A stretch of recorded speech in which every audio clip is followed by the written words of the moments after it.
ভাই বোনেরা আসলে আটকা পড়েছেন বাড়িতে, তাদেরকে সেখান থেকে উদ্ধার করে আশ্রয় কেন্দ্রে রাখা। আমরা ইতিমধ্যে কিন্তু জানতে পেরেছি আশ্রয় কেন্দ্রগুলোর যে যে আমাদের নিচের তলাটি রয়েছে সেগুলোতে পানি অলরেডি প্রবেশ করেছে।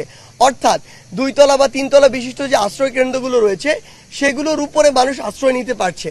সেই জায়গা থেকে আসলে তাদেরকে তাদের ওই ঘরগুলো থেকে আশ্রয় কেন্দ্র পর্যন্ত নিয়ে আসার যে বিষয়টি, এটি জরুরি ভিত্তিতে করা প্রয়োজন। এর জন্য আমরা একটি টিম আসলে আজকে স্বরাষ্ট্র উপদেষ্টার সাথে দেখা করতে গিয়েছিলাম সচিবালয়ে। সেই জায়গায় তিনি তার জায়গা থেকে বলেছেন যে হেলিকপ্টার থেকে শুরু করে সেনাবাহিনী, নৌবাহিনী, কোস্টগার্ডকে আমরা ইতিমধ্যে, ইভেন বিজিবিকেও আমরা ইতিমধ্যেই যতটুকু নির্দেশনা দেওয়ার আমরা দিয়ে দিয়েছি। ইভেন আমরা এটিও বলেছি যে জনগণের টাকায় যে হেলিকপ্টার কেনা হয়েছে সেই হেলিকপ্টার যদি জনগণের এমন সংকটময় একটি মুহূর্তে ব্যবহার না করা যায় তাহলে সেই হেলিকপ্টারগুলোর কোনো প্রয়োজনীয়তা নেই। তিনি যখন এমনভাবে বলেছেন এবং আমাদের সামনে